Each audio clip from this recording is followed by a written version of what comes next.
É uma satisfação recebê-los aqui de novo nesse nosso quadro. Hoje estamos recebendo aqui no Economia e Desenvolvimento a doutora Luísa Ruschel, que é a nossa pediatra lá na Clarté Clínica. A doutora Luísa Ruschel tem um trabalho belíssimo com as crianças e seus pais, obviamente, né, em cima de todas as questões relacionadas às patologias, às doenças pediátricas, né, as doenças das crianças. E é uma satisfação enorme recebê-la aqui hoje, doutora Luísa. Muito obrigada. Hoje nós vamos falar, inclusive, doutora Luísa, um pouquinho sobre aquela grande questão que é o fato de que casais jovens normalmente começam a sua vida, né, doutora Luísa, com algum bichinho, via de regra, né, um cãozinho, um gatinho, né, enquanto estão se programando para ter um bebê. Só que o bichinho acaba fazendo parte da vida da família e no momento em que ele faz parte da vida da família, quando vê, a mulher engravida, né? Então vai chegar de fato um bebezinho nessa família. E aí começam as preocupações dos pais. Puxa, como conciliar a vida do animalzinho, né? A vida do seu pet, né? Do seu cãozinho, do seu gatinho, com a vida do bebê que está chegando, né? E com todos os cuidados que a gente tem em cima da saúde, da higiene e, em suma, os cuidados gerais desse bebê. Doutora Luísa, uma satisfação mais uma vez lhe ter aqui nesse programa e vamos ouvir o que a senhora pode nos dizer sobre isso, doutora Luísa. Doutor Marcos, muito obrigada pela oportunidade. Fico muito feliz em falar de um tema que eu amo tanto. Eu sou uma apaixonada por animais e não são só os cachorros, né? Hoje eu trouxe o Neymar Júnior para um dos meus cachorros, eu tenho 6 cachorros. E eu sou apaixonada por qualquer tipo de animal, né? Se tu me der um passarinho, uma tartaruga, um peixe, eu vou gostar. Claro que os preferidos para mim são os cachorros. Eu fico muito feliz porque na Clarté a gente tem um público pediátrico razoavelmente grande e é muito comum a gente fazer as consultas pré-natais. Então a mãe vai gestando, grávida, normalmente vai com o seu parceiro, seu marido ou sua parceira. E as questões, muitas vezes, são essas. Doutora, eu tenho um cachorro, eu tenho um gato e agora eu não sei o que fazer porque eu sou apaixonada pelo meu bichinho, eu tenho que me desfazer do meu bichinho ou não? E a questão é muito simples e é muito boa. Não precisa se desfazer do seu animal, de maneira nenhuma.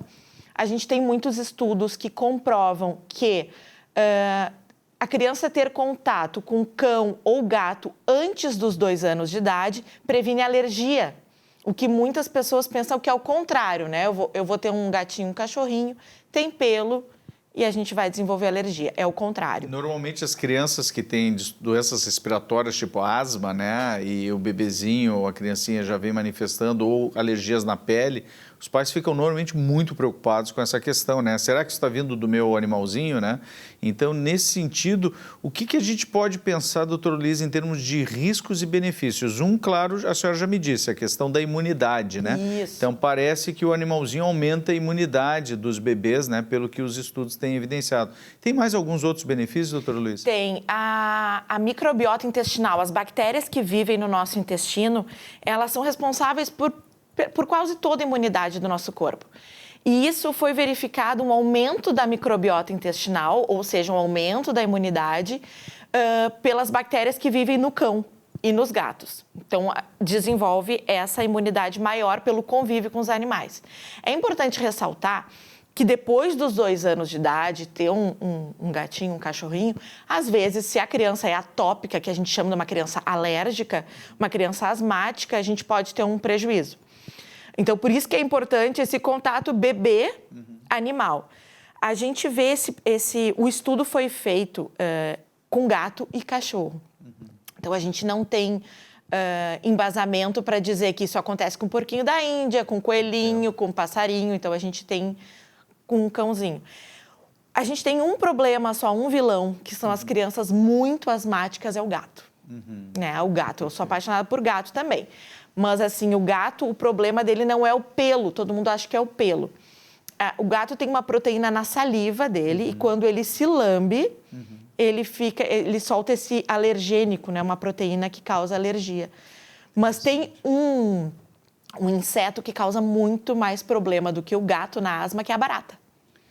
Impressionante, olha só. E ninguém sabe da barata, tem que controlar as baratas em casa. Controle de pragas, né, dentro de casa. Doutora Luísa, uma das coisas que a gente acaba verificando em algumas queixas, assim, em consultório também, né, eventualmente a gente acaba atendendo algumas crianças, mas já se sabe também que alguns fungos, né, ouvi falar do Sporotrix, né, nós tivemos um caso de uma criança que tinha várias lesões na pele, assim, que pareciam como se fosse uma acne ou até simulavam em alguns aspectos, assim, como uma sarna, né, algo parecido, e era o diabo do fungo esse, né, que pode aparecer na unha do gato também, né, a esporotricose. Então, nesse sentido, teriam mais alguns prejuízos que a senhora também poderia colocar. Claro que a gente hoje está falando dos grandes benefícios de ter um bichinho, né? Mas é importante a gente também poder passar para as famílias os cuidados que tem que ter nesse sentido, até mesmo o uso de vermífugos, né? Desverminantes. Ah, sim. Como é que a senhora vê essa questão? A gente está falando de animais saudáveis, animais bem cuidados, né? Perfeito. A gente não vai pegar um bebê, pegar um gato da rua e colocar no bercinho do bebê, não é assim que funciona. A gente tem que ter gatos saudáveis, cães saudáveis, que frequentem veterinários, que estejam desverminados, que façam as suas vacinas. E aí eu já aproveito para falar da toxoplasmose. Perfeito. Também acontece muito na gestação. Inclusive, na minha primeira gestação, eu não era médica ainda. E quando eu fiquei grávida, veio na minha cabeça, meu Deus, e a toxoplasmose, eu tinha 3 gatos. O que se faz agora? Então, procurei um veterinário de confiança. Nós fizemos os testes da toxoplasmose, que é possível fazer. Todos deram negativo. Fiquei mais tranquila, mas fui pesquisar sobre isso. O gato não é o vilão da toxoplasmose. Quem é o vilão da toxoplasmose? A carne crua, né, a carne mal passada, a fruta mal lavada, a verdura mal lavada e o manuseio dos alimentos com a mão suja. Isso causa muito mais risco da toxoplasmose na gestante do que o próprio gato, da urina do gato, que seria o problema, que é muito mais rara a transmissão. Isso é bem importante, né, doutora Luísa? Uma das coisas que eu me lembro também é que existem áreas no estado do Rio Grande do Sul que tem uma localização mais peculiar de casos, né? Na questão da toxoplasmose, eu sei que tem áreas endêmicas, né, dentro do estado do Rio Grande do Sul. Mas, ao mesmo tempo, a gente fica pensando assim, tem os cuidados, claro, próprios do bichinho, do contato do bichinho com a criança, com o bebê e com a criança pequena, e que devem ser, né, obviamente, monitorados até por esse controle junto aos veterinários, mas, em especial, na questão da mãe gestante, né? A senhora já colocou a questão da toxoplasmose, né, que é um dos testes que são feitos dentro da rotina, né, da ginecologia, né, quando as mãezinhas são avaliadas pela ginecologista no programa de pré-natal, tem lá a sífilis, a toxoplasmose, a rubéola, né, e outras doenças que são avaliadas.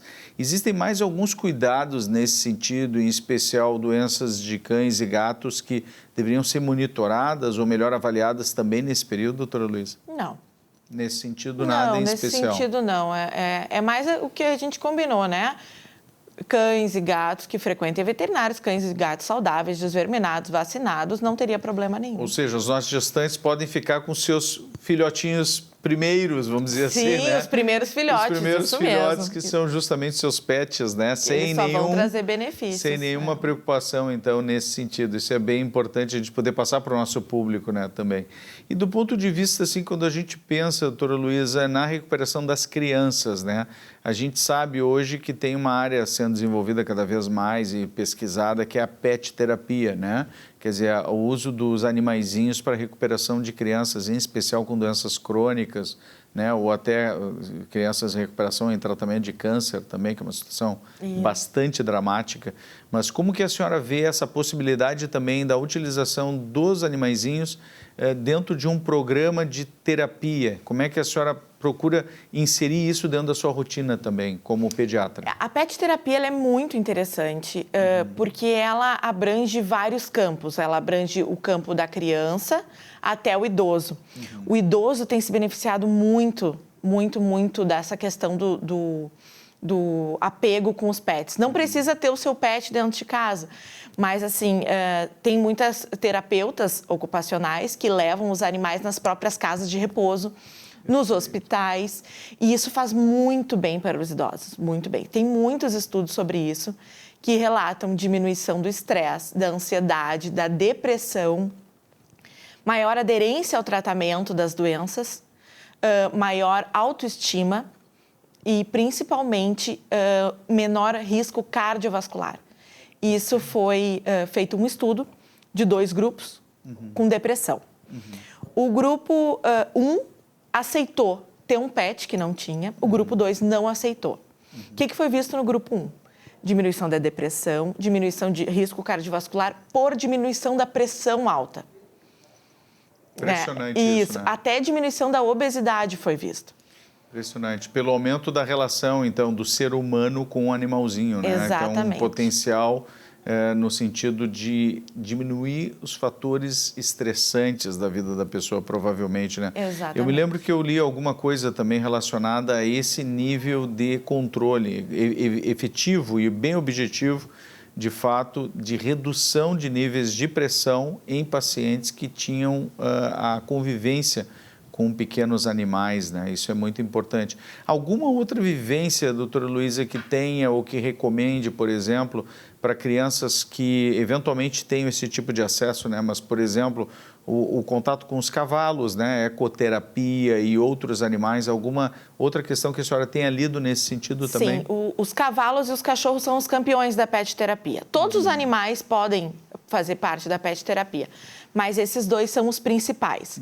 No autismo é muito usado. O autista tem essa maior dificuldade de interação social, emocional, e os animais são fantásticos para isso. Então, às vezes, eles se entendem até mais com o cachorro, no olhar, no tato, do que com as pessoas que têm mais a necessidade da fala. Síndrome de Down também é muito importante. Crianças com transtornos psicossociais que têm aquela dificuldade de fazer um amiguinho na escola, dificuldade de fazer vínculo, até por uma falta de autoestima, muitas vezes, que a criança acha que não vai ser aceita, né? Então, é muito, muito, muito importante esse carinho com o animal, esse tato com o animal e essa convivência. Perfeito. Doutora Luísa, nosso programa está sendo maravilhoso, a gente está conseguindo, tenho certeza, trazer muitas informações para a nossa audiência, mas o nosso tempo está acabando. Eu queria agradecer muito a sua presença aqui conosco e convidar já a nossa audiência para a próxima semana seguir prestigiando o nosso programa Economia e Desenvolvimento.